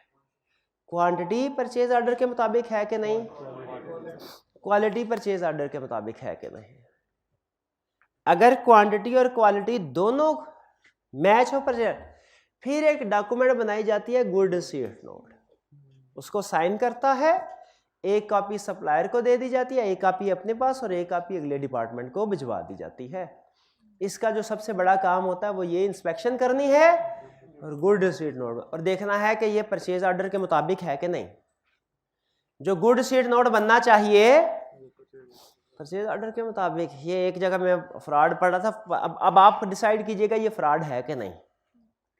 एक ऑर्गेनाइजेशन में ये कंट्रोल काम नहीं कर रहा था, यानी गुड जब रिसीव हो तो कहते थे कोई बात नहीं, कोई ना कोई चीज़ आ ही रही है ना, जा तो नहीं ना रही, तो रिसीव हो रही है एज इट इज़, इसको वेयर हाउस में स्टोर कर दिया जाए। अब अगर तो जेन्युइन परचेज थे, उसमें रिस्क हो सकता है कि बी पेयर माल जो है वो बेच दिया जाए, ऑर्डर ए का किया था बाद, या टूटी फूटी चीज़ें सप्लायर बेच दे और बाद में कहे आपसे टूटी है ये, इसीलिए पूरा ही सामान ना हो, इसलिए इंस्पेक्शन ज़रूरी है। इस कंट्रोल वीकनेस का उसके कंपैरेटर को पता, कंपैरेटर का वेयर हाउस भी साथ ही था, उसे पता चला मार्केट में रेट्स इस वक्त कम है, अगले आने वाले महीने में रेट बढ़ जाएंगे। कंपैरेटर ज़्यादा सामान इस वक्त ख़रीदना चाहता था ताकि डिक्रीज इन रेट का बेनिफिट उठाए, उसके पास सामान रखने के लिए जगह नहीं थी। उसने क्या किया, ऑर्डर दिया और एड्रेस लिखवाया साथ वाले गोदाम का, यानी उस कंपनी का जिसका कंट्रोल वीक था। वहां पे बंदे ने रिसीव कर ली इन्वेंट्री और स्टोर में रख ली। अब स्टोर में जब उसने रख ली, महीना गुजर गया, अब जाहिर है ये उनकी ऑफिशियल परचेज तो थी नहीं, तो इसकी इनवाइसिंग या रिकॉर्ड तो इन्वेंट्री में अपडेट नहीं होना था इनका। महीने के बाद वो कंबाइटर आया और कहने लगा सर जी हमने एक ऑर्डर दिया था अभी तक आया नहीं, हमने फ़ोन करके पता किया है तो पता चला गलती से उन्होंने हमारा सामान आपको डिलीवर कर दिया है, देखिए डॉक्यूमेंट्स हमारे पास हैं ये सारे, अब हमारा सामान दे दीजिए। उन्होंने कहा ठीक है सर, सॉरी गलती माजरत हो गई, वो गलती से उनकी गलती थी, हमने समझा हमारा, ये लीजिए। अब बताइए इसमें फ्रॉड है कि नहीं? बिल्कुल है, ठीक है, उनके रिसोर्सेज को यूज़ किया महीने तक उसने। तो ये होता है जब किसी को भी आपकी कंट्रोल वीकनेस का पता चलता है ना, वो आपका चाहे एम्प्लॉय हो, चाहे कस्टमर हो, चाहे सप्लायर हो, चाहे कंपेटिटर हो, हर बंदा चाहता है कि अगर इससे फ़ायदा उठाया जा सकता है तो उठा लिया जाए। तो तो आप समझते हैं कि रिसीविंग में खास तौर पे परचेज ऑर्डर के साथ मैच करना, क्या पता चले हमारी ही परचेज है कि नहीं, कंपेटिटर की तो नहीं। और दूसरा ये देखना कि क्वांटिटी और क्वालिटी मैच करती है कि नहीं, ये होना चाहिए, बिल्कुल होना चाहिए। अच्छा, अगर रिसीविंग डिपार्टमेंट के फंक्शन समझ आ गए तो मुझे बताइए रिसीविंग डिपार्टमेंट का काम स्टार्ट कब होता है? जब इसके पास परचेज ऑर्डर आता है, शाबाश। और इसका काम खत्म कब होता है? जब गुड सीट नोट अगले डिपार्टमेंट में भिजवा देता है। सबसे अहम डॉक्यूमेंट जो इस डिपार्टमेंट में जनरेट होती है वो गुड सीट नोट, शाबाश, ठीक है, जिसके ऊपर साइन होने चाहिए रिसीविंग डिपार्टमेंट के हेड के, बिल्कुल ठीक। अब नेक्स्ट डिपार्टमेंट कौन सा हमारा? Invoicing and billing. इनवॉइसिंग या बिलिंग डिपार्टमेंट का काम क्या है? परचेज इनवॉइस प्रिपेयर करना। अच्छा, इसे परचेज, जैसे वो इनवॉइसिंग सेल्स वाले में सेल इनवॉइस प्रिपेयर करना था, इसे अक्सर परचेज इनवॉइस की बजाय वर्ड यूज होता है सप्लायर इनवॉइस। और सप्लायर इनवॉइस का वर्ड क्यों यूज होता है, इसकी भी एक इंटरेस्टिंग रीजन है। पहले मैं आपको सिंपल बता दूं सिस्टम। परचेज सिस्टम में इनवॉइसिंग या बिलिंग डिपार्टमेंट का काम है परचेज इनवॉइस प्रिपेयर करना। परचेज इनवॉइस में सबसे अहम दो चीजें होती हैं, क्वांटिटी और रेट। क्या इनवॉइसिंग डिपार्टमेंट वाले के पास परचेज ऑर्डर की कॉपी होगी? बताइए, क्या होगी? बताइए, क्या इसके पास जीआरएन की कॉपी होगी? क्वांटिटी कहां से उठाता है ये इनवॉइसिंग वाला? जीआरएन से। और रेट कहां से उठाता है? परचेज ऑर्डर से मैच करके। उसके बाद इनवॉइस बन जाती है। सेल सिस्टम में तो जिस दिन गुड्स डिस्पैच होती थी ना, इनवॉइसिंग वाला उसी दिन इनवॉइस बनाया करता था, ठीक है। लेकिन परचेज सिस्टम में जिस दिन गुड्स रिसीव जीआरएन बनाए ना, ये उस दिन इनवॉइस नहीं बनाता, उस दिन इनवॉइस नहीं बनाता। इसकी रीजन सुने। फाइनेंस का एक रूल है, फाइनेंस का एक रूल है क्या? अगर जो कि इस्लामिक रूल के अगेंस्ट है। इस्लामिक रूल क्या? कि अगर आपने किसी को पैसे दा, कर्ज तो शहीद को भी माफ नहीं ना, तो आप इन पैसे को अदा करने, जल्द से जल्द अदा करें। अगर किसी से वसूल करने हैं तो उसको छूट देते जाएं। ड्यू डेट के बाद जितने दिन छूट देते जाएंगे, हर दिन का उस अमाउंट के बराबर सदके का सवाब है, सदके का सवाब। तो बंदा कहता है कि दिल करता है इतना सवाब देख के किसी को कर्ज दे और फिर वो बंदा वापस ही ना दे, ताकि हर रोज सवाब है। बहरहाल, लेकिन फाइनेंस का रूल क्या है? फाइनेंस ये सिखाती है अगर आपने किसी से पैसे वसूल करने हैं तो जल्द से जल्द लें, और अगर किसी को पैसे अदा करने हैं तो लेट से लेट करें। ये गुड फाइनेंशियल मैनेजमेंट का रूल है। इसीलिए जब सेल्स करते हैं ना, फौरन रिकॉर्ड, क्योंकि रिकॉर्ड करेंगे तब से क्रेडिट पीरियड 30 डेज शुरू हो जाता है, फौरन वो उसी दिन रिकॉर्ड कर। लेकिन जब यहाँ पे इनवॉइसिंग या बिलिंग डिपार्टमेंट में आया ना, तो ये जब जीआरएन आती है उसको अपने पास रख के संभाल के बैठ जाता है। हालांकि ये अगर चाहे इनवॉइसिंग वाला, इसके पास जीआरएन भी है, इसके पास परचेज ऑर्डर भी है, उसी दिन इनवॉइस बना के अकाउंट्स डिपार्टमेंट भेज सकता है। नहीं भेजता, ये अपने पास जीआरएन को संभाल के रख लेता है, इनवॉइस नहीं बनाता। इससे पूछा जाए भाई इनवॉइस क्यों नहीं बनाते हैं? बना तो सकते। कहता है सर जब अभी सप्लायर ने ही हमें अपनी इनवॉइस नहीं भेजी, सप्लायर ने ही क्लेम नहीं किया, तो हम अपनी लायबिलिटी क्यों रिकॉर्ड करें? हम अपनी लायबिलिटी क्यों रिकॉर्ड करें? तो जीआर रिसीविंग डिपार्टमेंट वाले के पास ना, ये देखिएगा जरा, ये इसके पास जीआरएन आती है, जीआरएन नंबर 1 2 3 4 5 6 7 10 तक जीआरएन आ गए। जीआरएन संभाल के रखेगा, इंतजार करेगा सप्लायर का। अच्छा, सप्लायर भी बड़ा अक्लमंद होता है, उसको भी पता है कि मैं जब तक इसको इनवॉइस नहीं ना दूंगा ये रिकॉर्ड नहीं करेगा। ये इनवाइस साथ बना के लेके आता है। लेकिन कुछ सप्लायर ऐसे होते हैं, वो कहते हैं इनवाइस बना के लेके आते हैं, लेकिन उनके माल में कुछ गड़बड़ निकल आती है। जब गड़बड़ निकल आती है तो कहते हो इनवाइस दोबारा बनानी पड़ेगी। तो कोई माल डिफेक्टिव है, वो कहते हैं भाईजान आप 10,000 यूनिट की इनवाइस बना के लाए हैं, इसमें 200 यूनिट ख़राब है, तो 9,800 की GRN देंगे हम आपको। वो कहता है अच्छा GRN 9,800 की है, इनवाइस मैं तो घर से 10,000 की बना के लेके आया था, दोबारा बना लेता। तो अक्सर जो सप्लायर्स होंगे फौरी तौर पे इनवाइस साथ लेके आते हैं।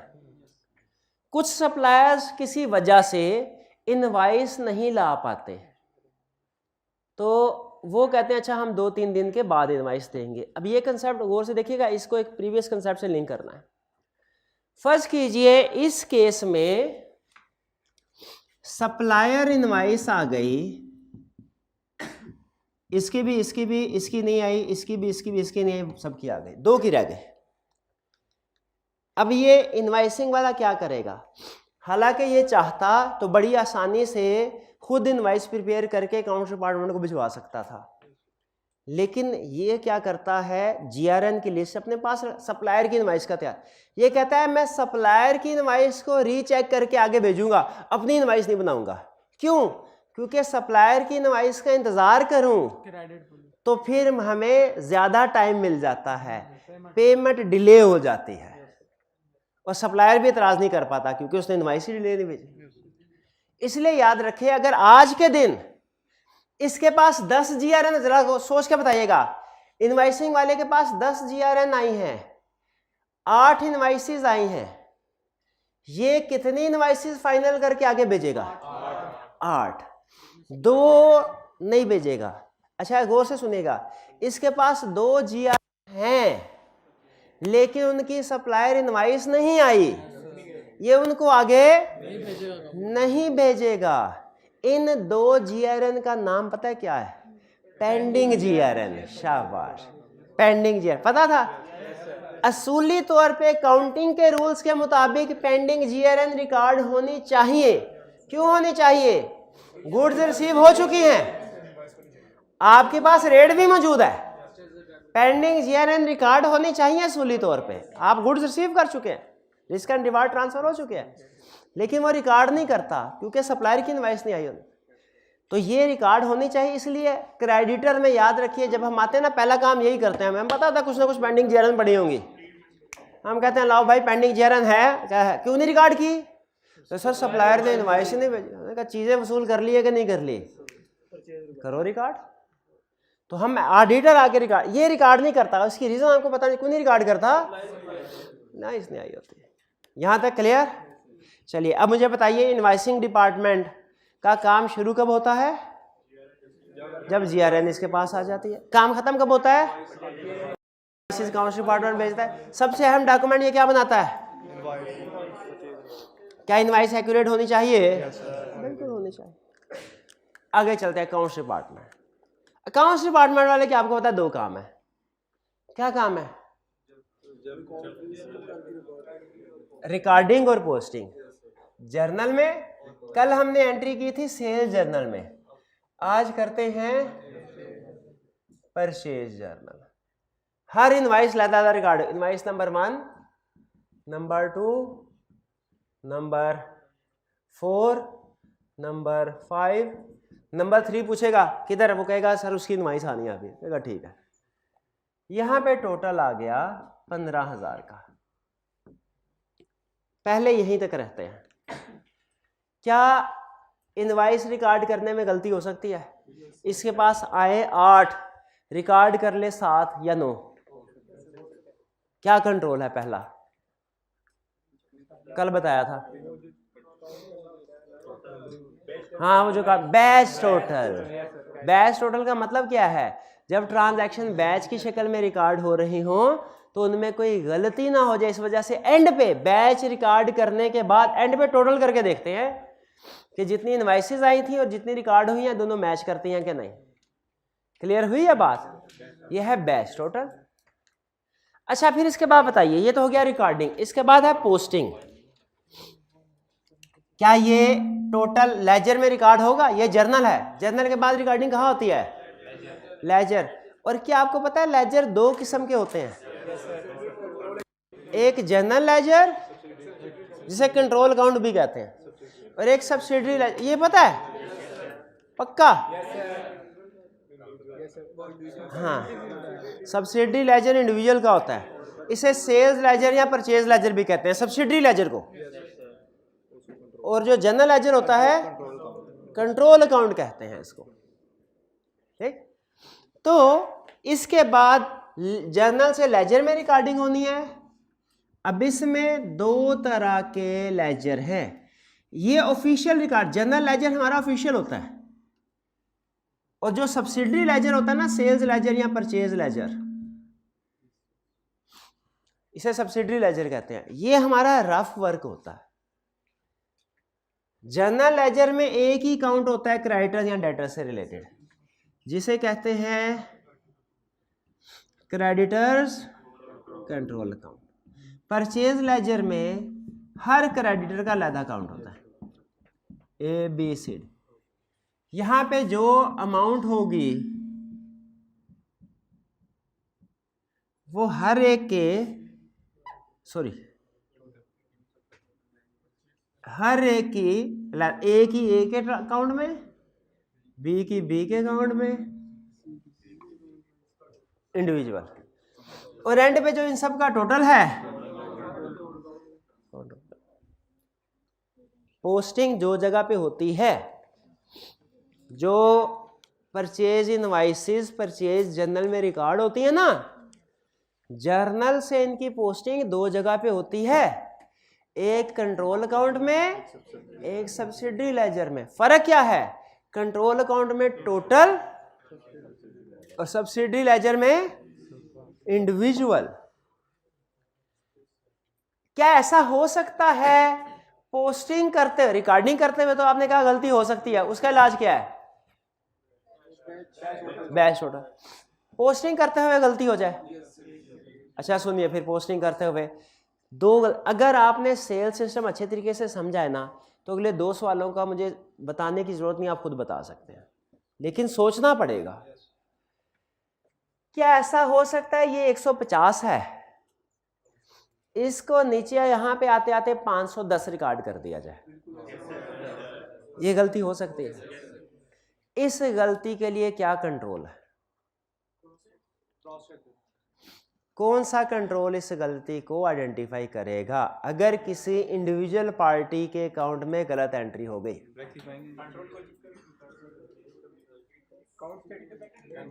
Account statement.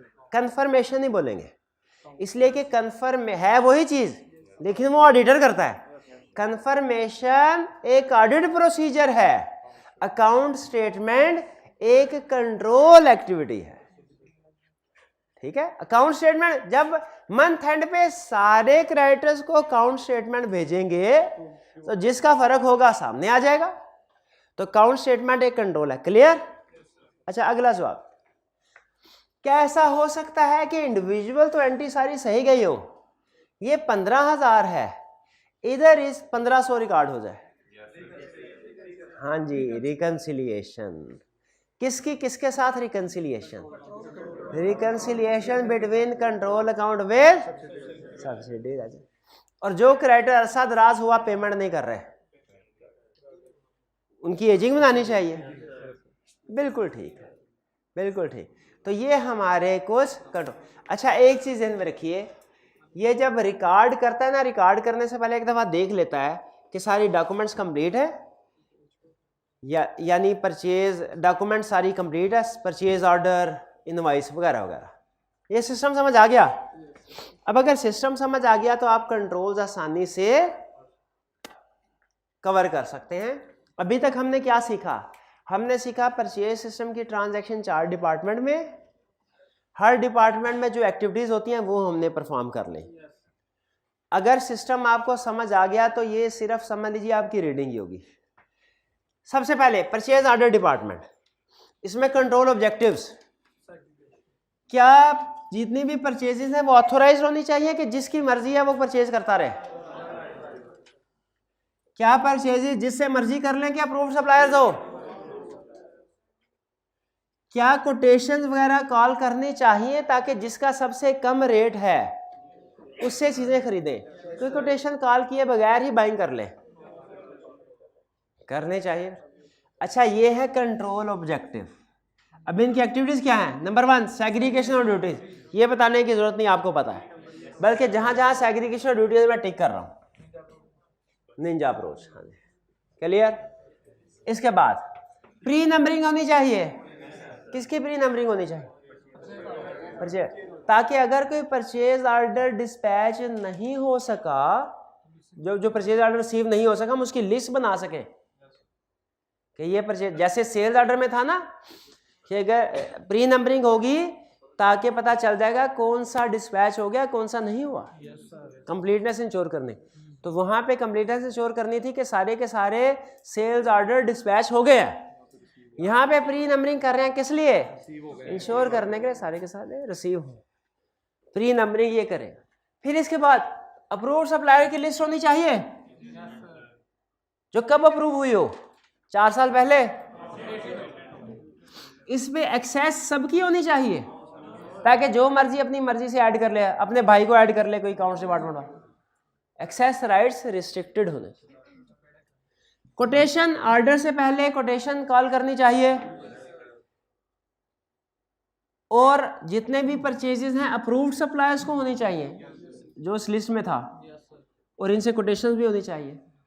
और एंड पे जब सेल्स ऑर्डर हो तो हमारी कंपनी की तरफ से एक बंदा साइन करे जो ऑथोराइज पर्सन हो, ताकि हर एरे गैरे को प्रूव करने की इजाजत ना हो। क्लियर? ये आप समझते हैं कि ये कंट्रोल्स होंगे तो ऑर्डर डिपार्टमेंट अच्छे तरीके से अपना काम कर सकेगा। रिसीविंग डिपार्टमेंट प्री नंबरिंग होनी चाहिए किसकी? किसकी? जीआरएन, ताकि बाद में पता चल सके किस जीआरएन का सप्लायर इनवॉइस आई है किसके नहीं आई। जब रिसीव कर रहे हो गुड्स को इंस्पेक्ट करना चाहिए, जीआरएन पे साइन भी होने चाहिए।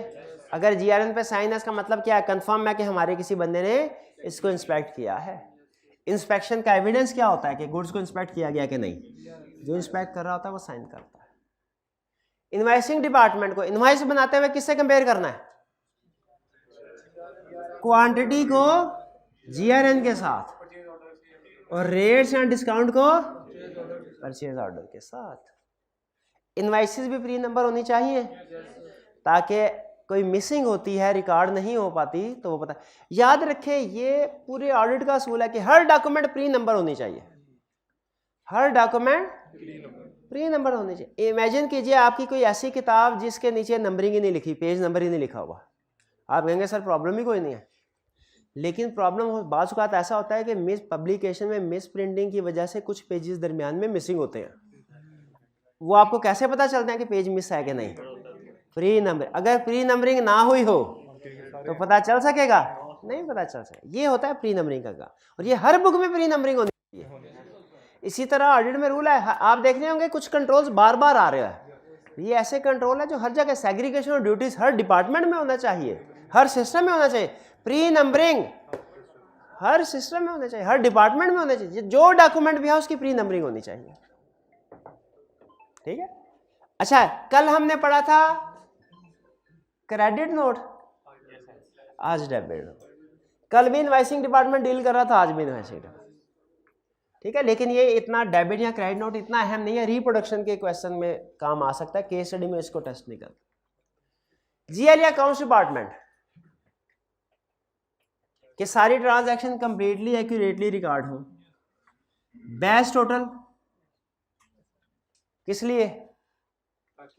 ताकि पता चल जाए जितनी ट्रांजैक्शन है सारी रिकॉर्ड हुई है। Check order trail is complete. ये ट्रेल है, TRAIL, ट्रेल। ट्रेल का मतलब क्या होता है? कंप्लीट डॉक्यूमेंटेशन को कहते हैं ऑर्डर ट्रेल।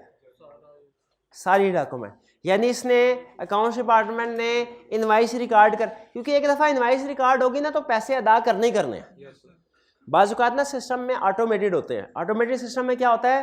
क्रेडिट पीरियड होता है हर एक का 30 डेज। आपने जैसे ही इनवाइस रिकॉर्ड की ना, अब वो ऑटोमेटिकली 30 दिन गिनेगा सिस्टम, और 30 दिन के बाद सप्लायर के अकाउंट में पैसे ट्रांसफर कर देगा। ऑटोमेटेड सिस्टम में बाज़ औक़ात ऐसा होता है, इसीलिए आपको पेमेंट पे चेक ना करना पड़े कि डॉक्यूमेंट्स वगैरह सारी आगे के, क्या करना पड़े, रिकॉर्ड करते हुए ही चेक कर लें कि सारी डॉक्यूमेंट्स मौजूद है कि नहीं, गुड्स रिसीव हो चुकी हैं कि नहीं, सेल इनवॉइस बन चुकी है कि नहीं। बल्कि इससे मुझे केस स्टडी याद आ गई, उसमें उसने क्या कहा, उसने कहा सप्लायर ने गुड्स भेजी हैं, गुड्स आ रही हैं रास्ते में, लेकिन इनवॉइस उसने इलेक्ट्रॉनिकली भेज दी। हमारे अकाउंटेंट के पास इनवॉइस आई, उसने देखा हाँ भाई ये हमारे परचेज ऑर्डर के साथ मैच करती है इनवॉइस, और उसे रिकॉर्ड कर लिया। गुड सिस्टम के बैड, क्या वीकनेस है, शाबाश, हाँ जी, गुड रिसीट नोट के बगैर तो एंट्री होनी ही नहीं चाहिए, समझ रहे हैं। जब तक गुड्स नहीं रिसीव हो सकता बाद में रिसीव ही ना हो और पेमेंट हो जाए। और फिर इसके बाद अकाउंट स्टेटमेंट मंथली भेजनी चाहिए, रिकंसिलिएशन भी। GRN नहीं बना तो फिर हमारा इनवॉइस भी तो नहीं बनी होगी, तो उसने डायरेक्ट कैसे कर लिया? हाँ, GRN नहीं बना, इनवॉइस इस सूरत में नहीं बननी चाहिए, लेकिन यहाँ मैंने आपको बताया वो खुद बनाने के बजाय सप्लायर इनवॉइस को प्रोसेस करते हैं। सेल सिस्टम और परचेज सिस्टम में जो मेरे ख्याल में सबसे बड़ा फर्क है ना, वो ये है कि सेल सिस्टम में इनवॉइस खुद बना के रिकॉर्ड कर ली जाती है, जबकि परचेज सिस्टम में सप्लायर की इनवॉइस का इंतजार किया जाता है और सप्लायर की इनवॉइस को रीचेक किया जाता है कि वो क्वांटिटी, फिर उसको आगे प्रोसेस किया जाता है। इस वजह से उसने सप्लायर की इनवॉइस को ही, जैसे इनवॉइस आई उसने GRN देखा ही नहीं आई है कि नहीं, प्रोसेस कर दिया, तो वीकनेस है। गुड या सर्विस वसूल किए बगैर आप कैसे लायबिलिटी रिकॉर्ड कर सकते हैं। मैं क्लियर, ठीक है। अब बताइए कोई केस स्टडी अब आप सॉल्व कर सकते हैं या कर लें हम? कर लेंगे पक्का। अच्छा, आपने जहन में रखिएगा, आज के दिन जो आप केस स्टडी प्रैक्टिस करें ना, जो भी होम असाइनमेंट है, आपका बेंचमार्क है 50%।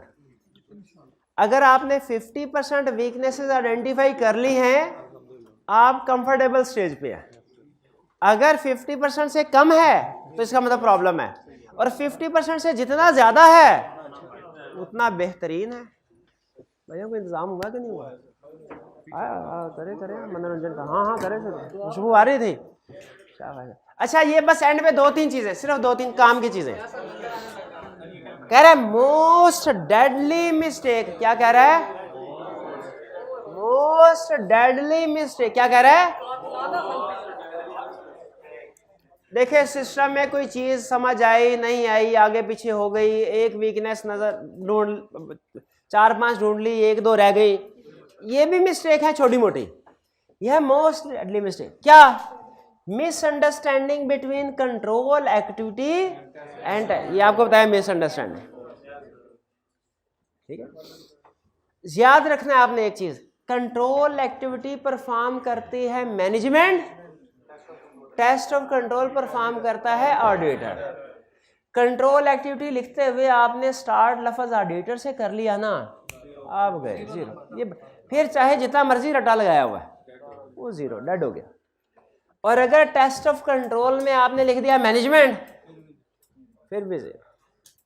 फिर मिस क्लासिफिकेशन बिटवीन, वही बात आपको बता दें, मिस क्लासिफिकेशन ऊपर नीचे भी नहीं करने, दाएं बाएं भी नहीं करने। हाँ, फिर कह रहा है there is a difference between control objective activity और टेस्ट ऑफ कंट्रोल। रिक्वायरमेंट में ध्यान से देखना है पूछ क्या रहा है। हाँ, कंट्रोल ऑब्जेक्टिव पूछ रहा है तो कंट्रोल ऑब्जेक्टिव लिखने हैं, कंट्रोल एक्टिविटी पूछ रहा है, कंट्रोल एक्टिविटी लिखनी है लेकिन सेंटेंस फॉर्म में, और टेस्ट ऑफ कंट्रोल पूछ रहा है, टेस्ट ऑफ कंट्रोल लिखना है। जो अभी तक मैंने आपको नहीं सिखाए, लेकिन वो 10 मिनट का काम है, अभी सिखाने भी नहीं, वो स्किल, मैंने आपको बताया स्किल है, वो स्किल डेवलप करनी है आप में, वो आसानी से हो जाएगी इंशाल्लाह। क्लियर जी? चलिए, तसल्ली से आपने पढ़ना है। और अगेन से परचेज सिस्टम में भी कंट्रोल ऑब्जेक्टिव पढ़ने भी हैं, याद भी करने हैं। कंट्रोल एक्टिविटीज या पढ़नी है, याद सिर्फ बोल्ड पॉइंट करना है, कंप्लीट नहीं। और टेस्ट ऑफ कंट्रोल फिलहाल ना पढ़ना है ना याद करना है। क्लियर जी? चलिए आज का लेक्चर यहाँ पे ख़त्म करते हैं हम। अल्लाह हाफिज़।